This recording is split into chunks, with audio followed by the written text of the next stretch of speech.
আমাদের একটু সেবা যত্ন করলে আমার খুব তাড়াতাড়ি সুস্থ হয়ে উঠবে। আমি আমি একবার জানি শরীর হয়ে আসছে। আমার ঘরে ওপরে যাওয়ার সিঁড়ির রাস্তাটা বেশ অন্ধকার।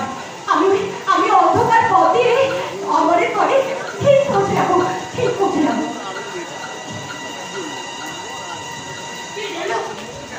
ওই অন্ধকার পথ ধরে সিঁড়ির রাস্তা দিয়ে আমার ঘরে কে গেল? নতুন মামি। নতুন মা? কিন্তু আমি যে নতুন মাকে বারণ করেছিলাম আমার ঘরে যাওয়ার জন্য, তবে গেল কেন? কি করবে বলো, দীর্ঘদিনের প্রেম এত সহজে কি ভোলা যায়? জানো বৌদি, সেদিন অপমান করেছিল বলে এখন আর দিনে বেড়া যায় না, চায় রাতের অন্ধকারে গোপনে। সত্যি বলছি বৌদি, তোমাদের স্বামী সংসার নিয়ে সুখে সংসার করতে দেবে না। তোমার স্বামী গেল, সংসার গেল, এখন যে আমার কাঁদতে ইচ্ছে করছে। এত সহজে আমি সবকিছু শেষ হতে দেবো না। শক্ত হয়ে দাঁড়াও, তোমার শ্বশুরের সামনে গিয়ে প্রতিবাদ করো। কিন্তু বৌদি সাবধান, যে আমি কথাগুলো বলেছি সেটা যেন আবার কারোর কাছে বলে দিও না। জানো তো সত্যি কথা বলি বলে আমি এবারে সবার চক্ষু শুন। আসলে জানো কখন খারাপ হলে যা হয়, আসলে তোমার সাথে তো আমারই বিয়ে হওয়ার কথা ছিল, তাই না? অমর হঠাৎ চলে আসা আমার স্বপ্নটা পুরো ভেঙে দিয়েছে। ঠিক আছে ঠিক আছে, মানে ভাগ্য খারাপ হলে যা হয়, কিন্তু না আপনাকে তোমার ভাগ্যের সাথে আমি কাউকে খেলতে দেব না বৌদি।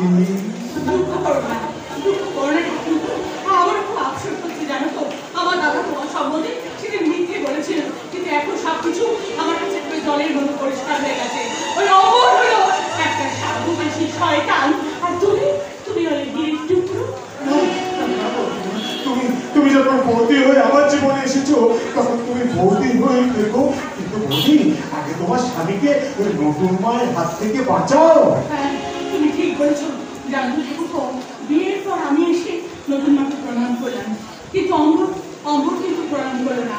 বুঝলেন যে আমি কেমন একটা সন্দেহ দৃষ্টিতে তাকিয়েছিল। আমি নতুন মাকে মা বলে ডাকতাম, কিন্তু অমর কিন্তু মা বলে ডাকলো না। না না না না, যেভাবে হোক এই সন্দেহের রহস্য আমার খুঁজে বার করতেই হবে। আমাকে জানতেই হবে, আমাকে জানতেই হবে। জানো বৌদি, জানো বৌদি বৌদি বৌদি বৌদি বৌদি বৌদি বৌদি বৌদি বৌদি বৌদি বৌদি বৌদি বৌদি বৌদি বৌদি বৌদি বৌদি জিয়া বৌদি রাখবেন কি রাখা বিদ্যুতের টুকরা। তোমার ভাগ্যের ঘোড়া উত্তর গতিতে ছুটছে, ওই ইন্দ্রনারায়ণের জমিদারি তোমার হচ্ছে জ্যাকপটের বাজি। এই বাজি তোমাকে জিততেই হবে। So go and watch অপরটা and Banani বৌদি kill.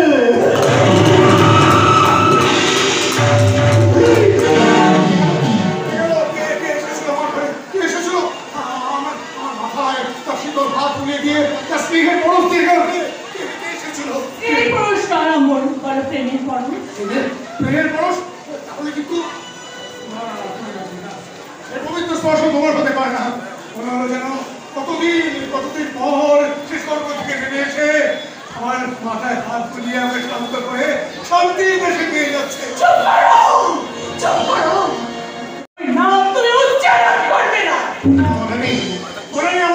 আমাদের কটা দিন হলো বিয়ে হয়েছে, এখনো কোনোদিন তুমি আমাকে আপন ফেলে আমার কাছে এলে না, কোনোদিন আপনি দেখো আমি সব আঘাত সইতে পারি, কিন্তু তোমার আঘাত আমি সইতে পারছি না।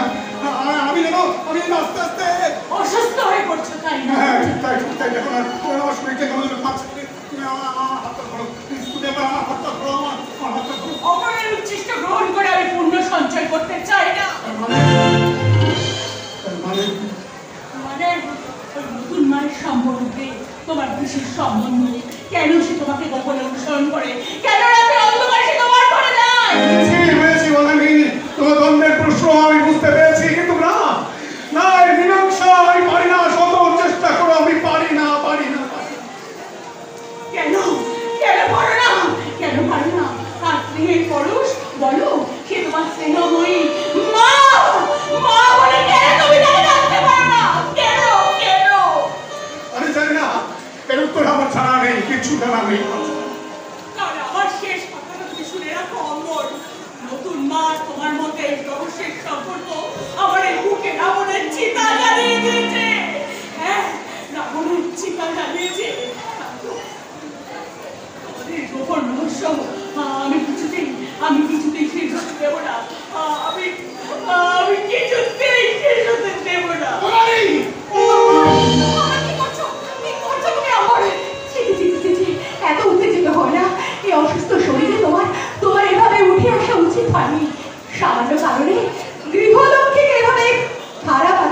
গৃহলক্ষ্মীর প্রতি তোমার শোভা পায় না অমর?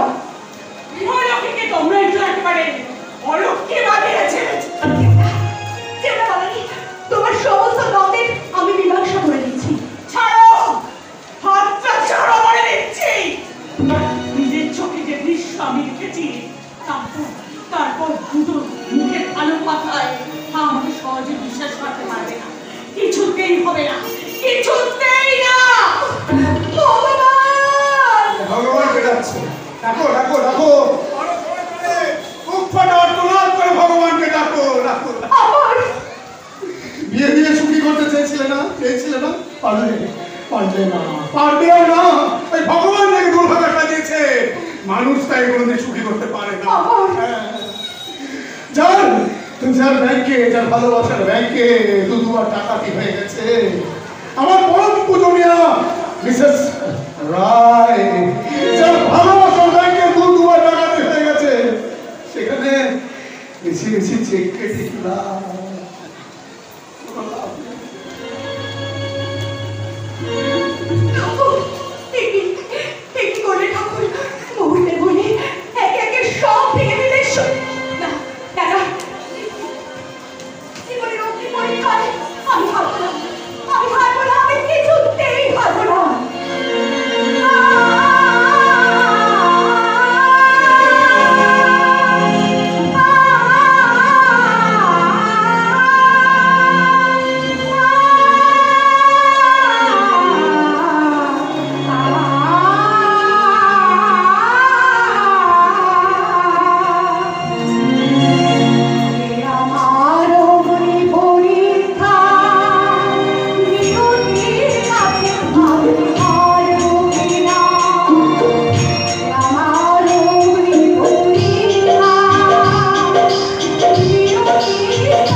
উনি কিন্তু তোমার মামি। হ্যাঁ, জানি তো, এটা আমি সবসময় মনে রাখি দাদা। কিন্তু দাদা, তুমি কদিন এরকম হয়ে গেলে কেন বলছি? না, সান্ত্বনা করে দিও। আগে আমাকে একটু শান্তি দিতে বলো। শান্তি, শান্তি? শান্তি, শান্তি, শান্তি, শান্তি, যাতে আমি বিস্মৃতির অতল তলে হারিয়ে যেতে পারি, তলিয়ে যেতে পারি। পারি, পারি তো দাদা, পারি। এসো, এসো, তুমি আমার হাত ধরে। হ্যাঁ, তুমি আমার হাত ধরে এসো। তোমাকে তোমাকে আমি শান্তি, শান্তি দিকে শান্তির বাড়ি ফেলে দিয়ে একেবারে শান্ত করে দেবো। ও শান্তি, ও